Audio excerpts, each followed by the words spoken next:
All right, so we're going to get started on the second topic of uncertainty. In the last video, we talked about complexity as uncertainty, and that leads to one type of uncertain game experience. And so now we're going to talk about a second type of uncertainty, which is randomness. So, and if, like I said, as if you think about games quite a bit and you like look around games, if I asked you what makes games uncertain, you might say randomness. And a lot of you use randomness all the time in the starting games. This is why you sort of like bring a die roll into whether you get a power up card, or you bring a die roll into where you move on a board, right? What you're looking to do is create something that the players can't really control so that it changes their game experience. Randomness creates uncertainty definitionally, right? Like the definition of randomness is uncertain, because what random means is that I don't know what it's going to do. That's like literally what randomness is.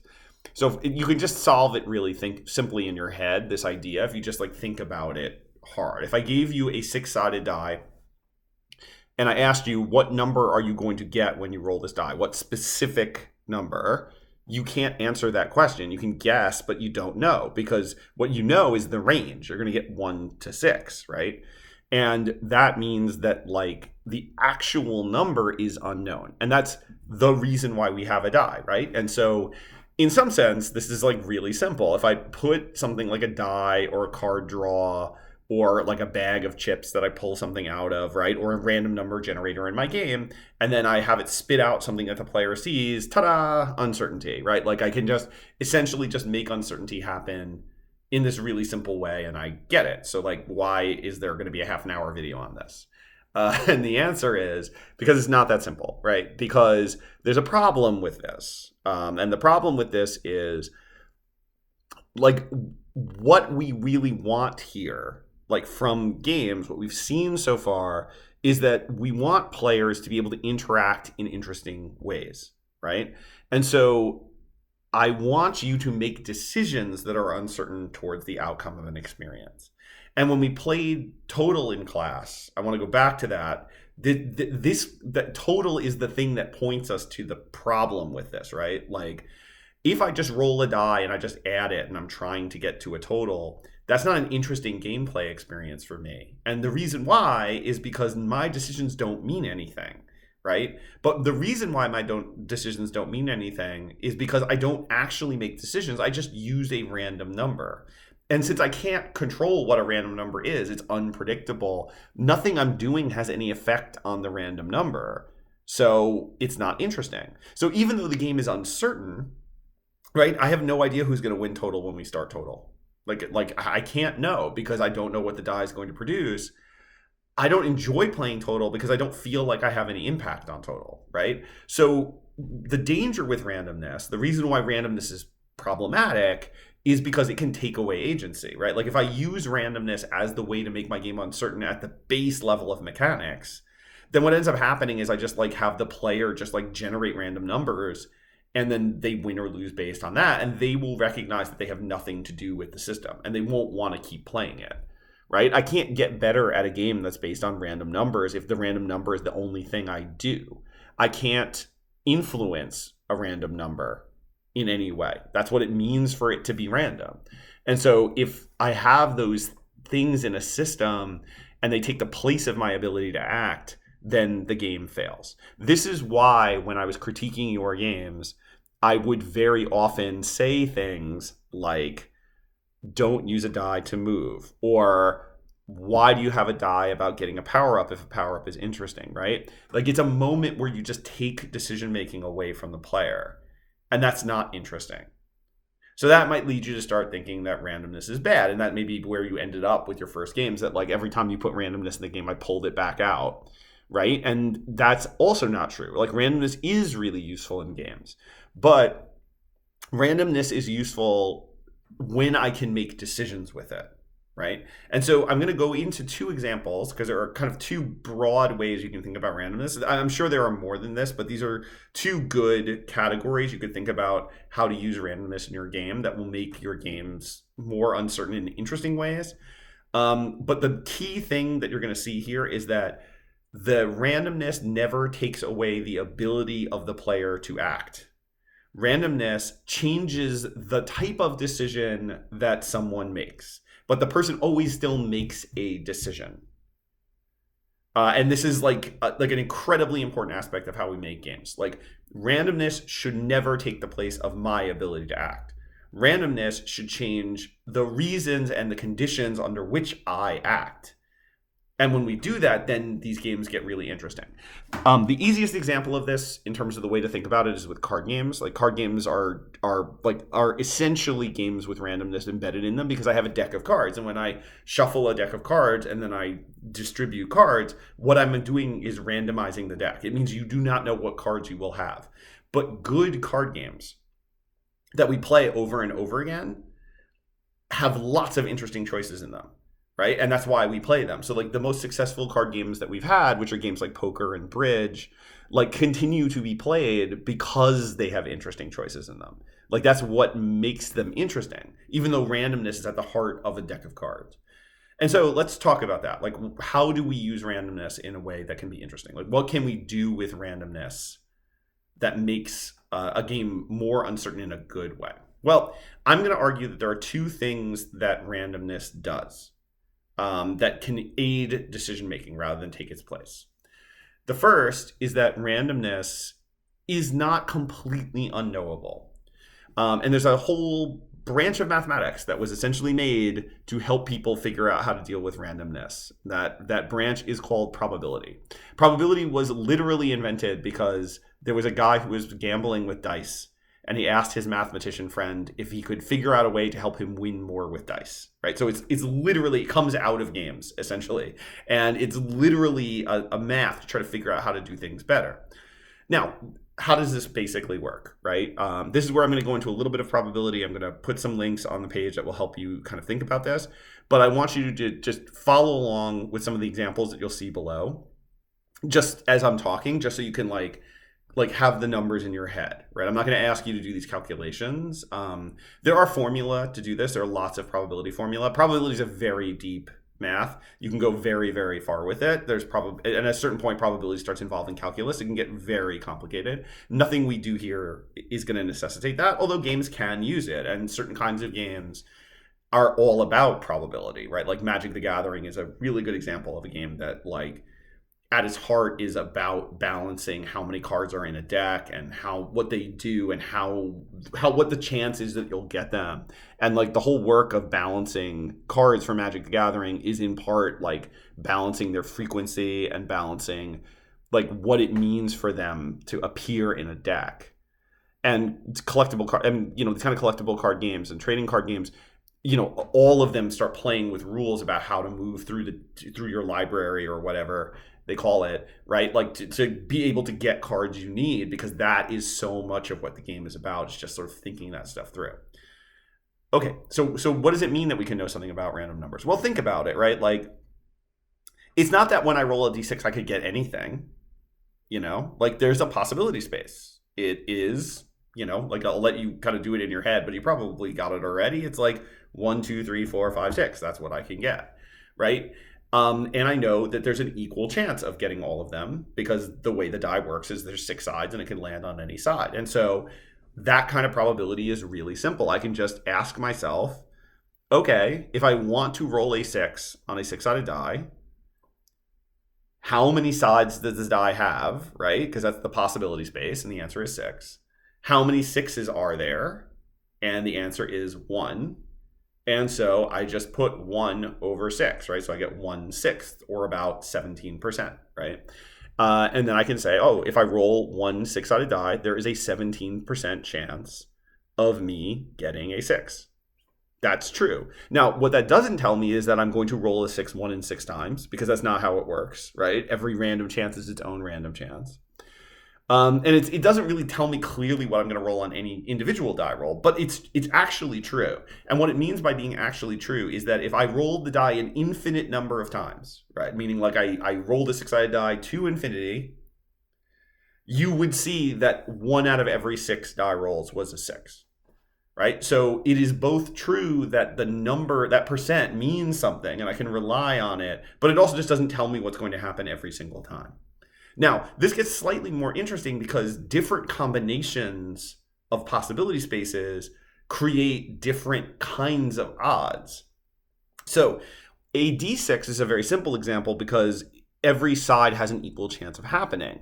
But if I roll two six-sided dice, if I roll 2d6, meaning I roll two six-sided dice and I add them together, something interesting happens, right? Because now if you start calculating the possibility space, and this is detailed below in the page, I now actually have a different possibility space. The possibility space is 2, which is the lowest number I can form if I total them. It's a 1 and a 1. And 12, which is the highest number I can roll with every integer in between. So 2, 3, 4, 5, 6, 7, 8, 9, 10, 11, 12. But what's interesting is I don't get those all at the same frequency, right? It is much less likely that I'm going to get a 12 than I'm going to get a 7. And you don't have to do fancy math to figure this out. You could just count, right? How many ways can I get a 12? Well, the answer is 1. I have to roll a 6 on one die and a 6 on the other. That's the only way I can get a 12. There's no other way to add up to 12. So if I just look at how many possibilities are there, right? I have 6 sides on one die and I have 6 sides on the other die, and I multiply them, right? Because I'm putting them together. So that's 36, right? And how many possibilities in that set give me 12? The answer is 1. So I have a 1 in 36th chance, right? 1 over 36 chance of rolling a 12, which if I divide it is something like 2.5% or something like that. I'm doing this off the top of my head, but I don't need it precise, right? I just need to sort of know what it is. Now, what I just did, I just want to be really explicit. What I just did where I was like, oh, I'm going to count how many possibilities there are, and then I'm going to count how many of the thing I'm looking for there are. That's what probability is. That is always what probability is. All of the complex formulas you see, like all of the math of probability is trying to make this easier because the numbers can get huge and they can get really complicated to add this all up. And in some cases it can be very, very, very hard. And there's all these tricks in probability to not have to do the really, really hard math. But you can do what I just said, right? All you have to do is count them. So you can count how many ways you get a 7 on 2 6-sided die, right? You're just going to add the two numbers, right? And I'll do this for you because I want you to see it really quickly. On the first die I can roll a 1, and on the second die I can roll a 6, right? I don't have 6 fingers, but 1 6. I can roll a 2, and I can roll a 5. I can roll a 3 and then a 4. And then I can do it the other way, right?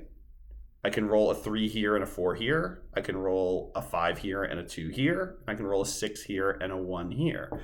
So that means I have 6 chances in 36 of getting a 7.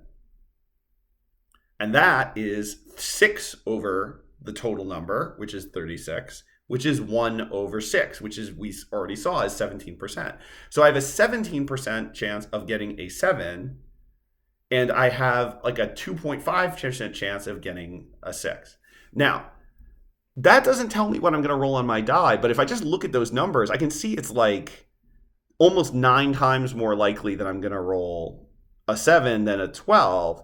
So if you ask me, which one do you want to try to win this game, I'm going to pick the 7, right?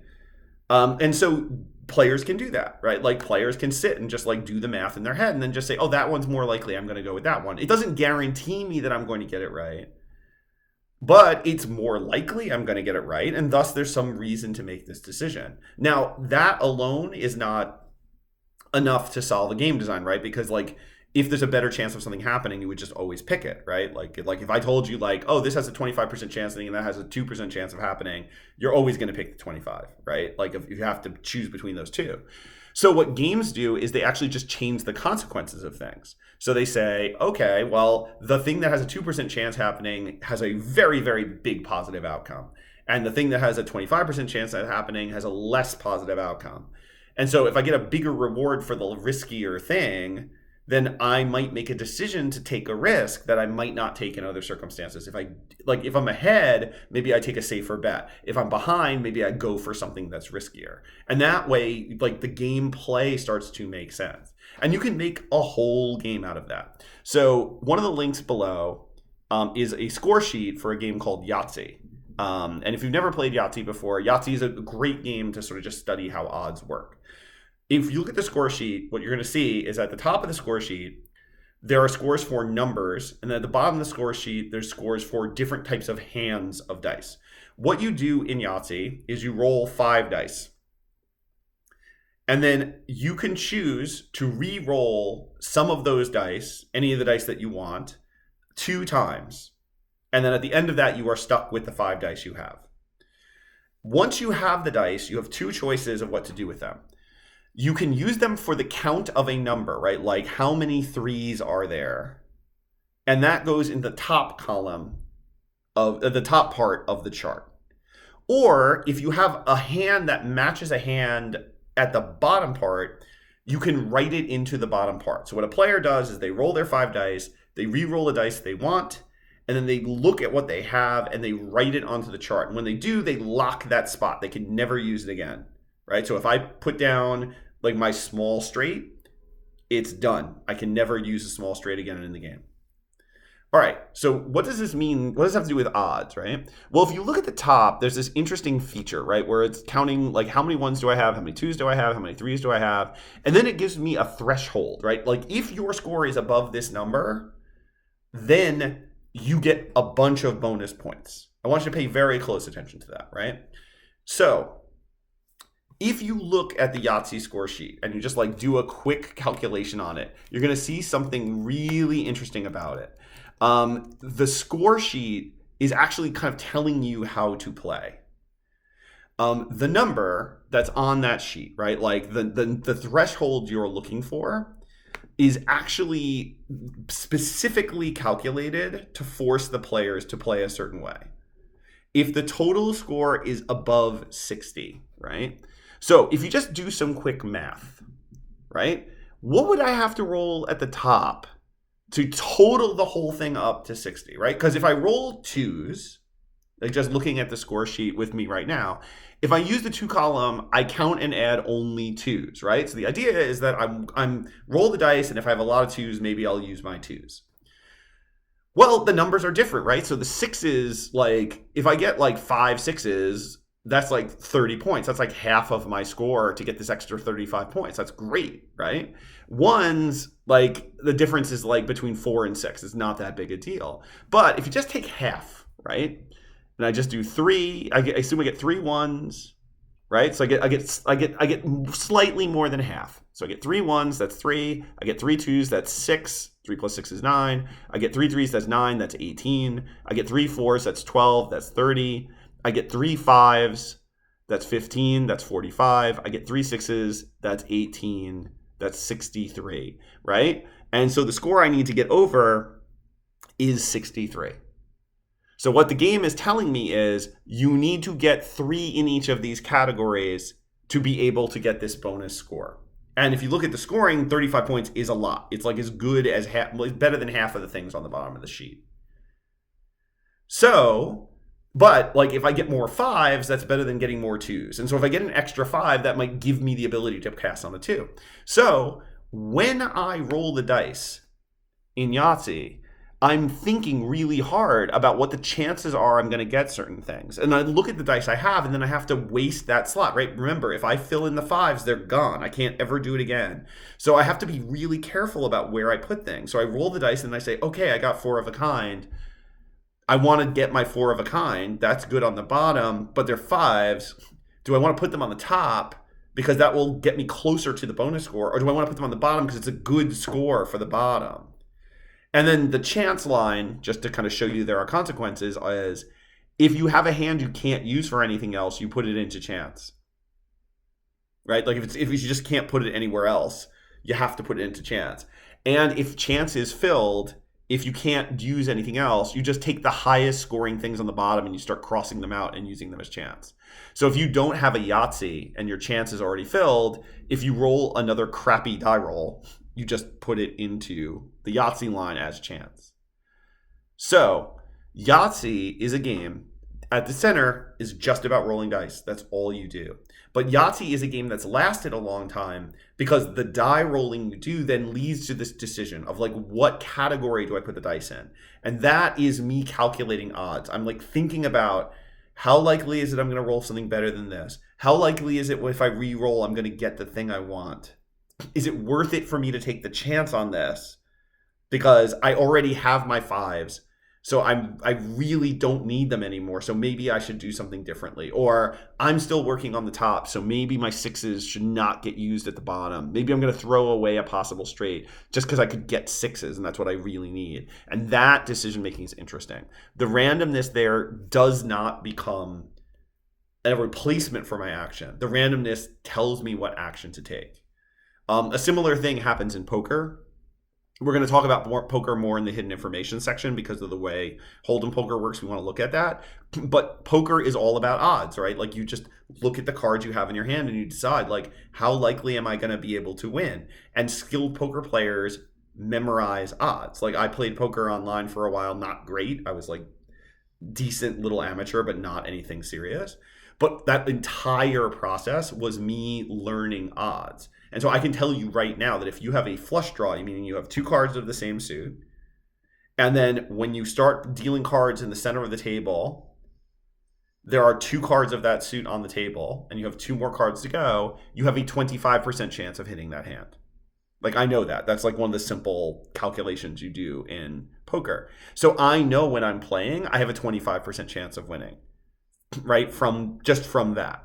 And I make decisions about how I bet based on that. Okay, that's one possibility, is like we can work with odds, right? And everything that's random has odds, and you can calculate odds, and players do calculate odds either intuitively or strictly, and then you use the odds to make decisions. The second possibility, though, is that you use randomness not as something that the player calculates, but that the player deals with. I talk about this as randomness as terrain, the concept of terrain. Terrain makes the most sense when you think about it like from a war game context. I think that's like the easiest way to understand what terrain is. So imagine you're playing a game where you have units. I think Advanced War is the one I usually go to, but like you could just imagine any war game in this context. Advanced War is just a really easy war game. Like I have units, I move around a map, and they're going to fight each other, and so they have a certain movement speed, and they have attack and defense abilities, right? Like, and they're going to fight each other, and the attack and defense abilities affect how they fight each other. What the terrain does is it modifies those attributes, right? So if I have trees, wheeled vehicles might not be able to move through trees, or they might move very slowly, right? Trees might give defensive bonuses to people who are in trees. So when I look at a road tile versus a tree tile, and I'm thinking about where to move my unit, what the terrain does is it changes how I move, right? The movement is the same. I'm always using the same units. They always have the same stats. They're always doing the same things.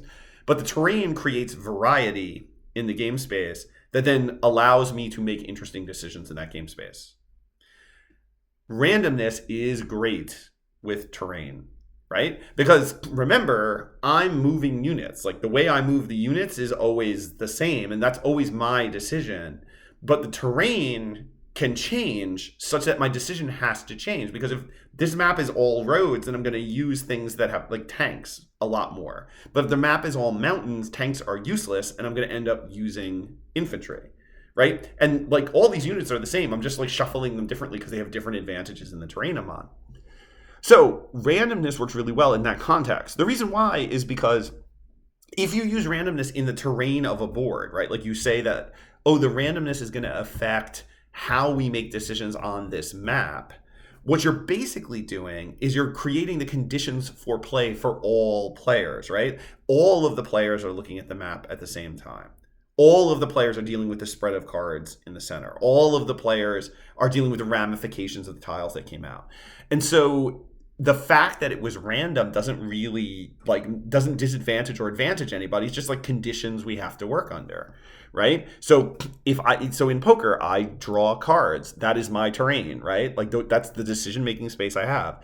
I always have the same abilities to bet or to fold, right? But like I look at that with my cards, and my cards help me make that decision.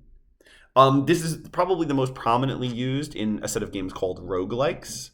And you've probably heard these things, and there's like a lot of different categories here, like roguelikes and roguelites and blah. Like we can get like really hyper precise on this. But like if we just take the broad idea of like some things that are like Rogue, like a roguelike is a game that's like Rogue. That's where it comes from. I put a link to Rogue at the bottom of the in the show notes here.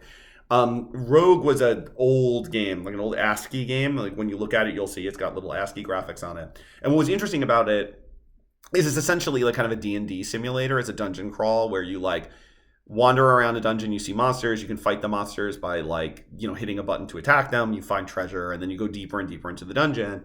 What's interesting about Rogue, though, is that the dungeons were not pre-scripted, right? The dungeons are generated procedurally, meaning that every time the game launches, it uses formula that are in the game to build a dungeon, right? And there are rules about how a dungeon gets built. But those rules include random number generators, right? So where the monsters are, where the exits are, where the treasures are, it's just random. It just kind of pops up in different places all the time.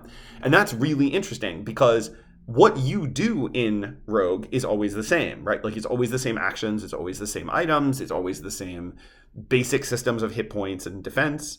But the changing dungeon just changes everything about what you do because you make those decisions in different places.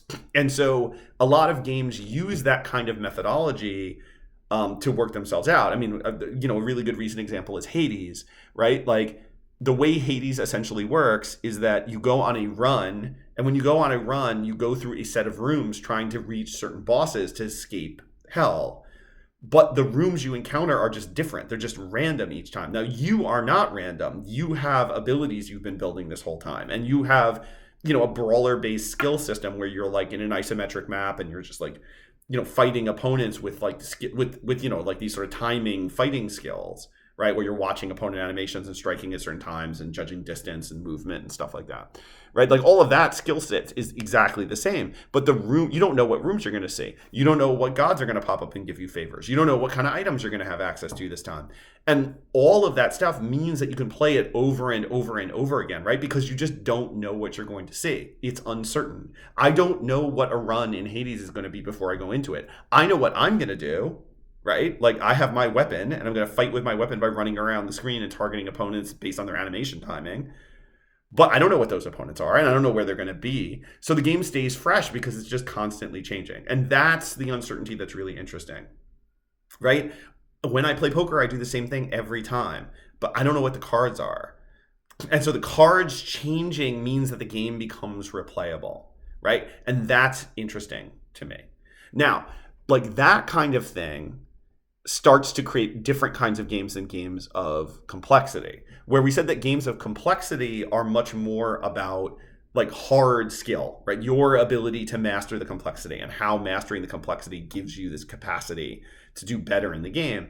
Randomness tends to be a little more casual and it tends to like not favor skill. It's got more luck in it.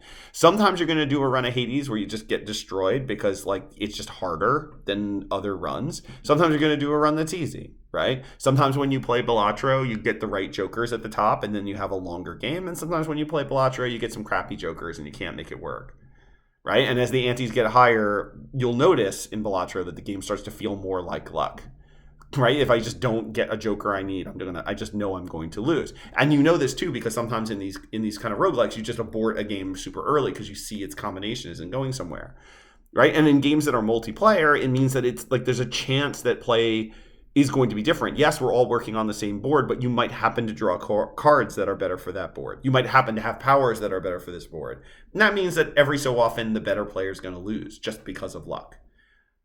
That's not what everybody wants from games. Some people want games where their skill is going to absolutely determine that they do best. But sometimes people want that. And it's often really good to add randomness in games when you are playing with people who are going to necessarily be less skilled, right? So games that are for families often use more randomness because the randomness means that a child who's playing who might not be as strategically skilled as the adults could just get lucky and do okay. Now, I want to sum this back up because I think this is really important and I want you to like kind of think about it this way. Randomness is a very good way of creating uncertainty, but randomness can never take the place of players making choices. If randomness takes the place of players making choices, there is no meaningful choice and the game is not interesting. The game basically becomes a slot machine, and slot machines are not good games for most people. Most people do not like playing games that are just random. But randomness can add uncertainty as long as you keep agency beautifully. And it does it really two different ways. The first is that we do know things about randomness. We know odds. And so if your game leans into odds and exploits odds to say, yes, there is this random thing in the game, but there are advantages to different types of random outcomes, and that you can predict those outcomes to some extent, and then you can weigh rewards against those outcomes, then randomness becomes an interesting choice place where you're asking me how much risk I want to take on something and what kind of reward I want to receive. And then in a second way, different but equally interesting, I can use randomness as terrain. I can make randomness change the landscape in which you make choices. Your choices are always your choices, and you will always have an ability to make an interesting choice. But based on the conditions of the choice, which are random, how you choose will change every time. And if you can make systems like that, then you have interesting replayable systems that might be replayable many, many, many times. In the last video, we're going to look at the third idea of how you create uncertainty in games, and that's through hidden information. Hidden information feels like randomness, but it's not.